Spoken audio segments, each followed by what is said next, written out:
નમસ્કાર દર્શક મિત્રો, શિનોર સમાચારમાં આપનું હાર્દિક સ્વાગત છે। હું છું મેઘા અગ્રવાલ અને જોઈએ આજના સમાચાર વિગતવાર। સાદલી સિમડી શિનોર પ્રાથમિક આરોગ્ય કેન્દ્ર દ્વારા 28 જૂન પોલિયો રવિવાર નિમિત્તે 0 થી 5 વર્ષના બાળકોને પોલિયોની રસી પીવડાવવામાં આવી।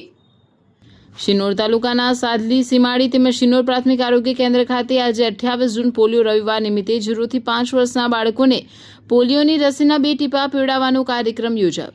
2 ટીપા દરેક વાર બાળકની રાખીએ દરકાર સૂત્રોને સાકાર કરતા આરોગ્ય વિભાગના કર્મચારીઓ દ્વારા 0 થી 5 વર્ષના તમામ બાળકોને પોલિયોની રસીના 2 ટીપા પીવડાવવામાં આવ્યા હતા।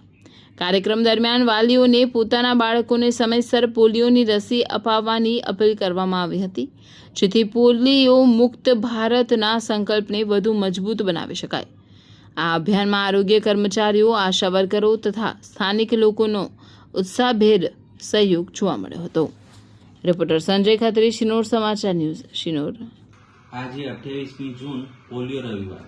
આજે શિનોર તાલુકાના સાદલી, સીમડી અને શિનોર પીએસસીના 41 ગામોમાં 0 થી 5 વર્ષના તમામ બાળકોને પોલિયો રસીના 2 ટીપા પીવડાવવામાં આવી રહ્યા છે। તો શિનોર તાલુકાના તમામ માતા પિતાઓને વિનંતી છે કે પોતાના 0 થી 5 વર્ષના તમામ બાળકોને પોલિયો રસીના 2 ટીપા અચૂકથી પીવડાવે।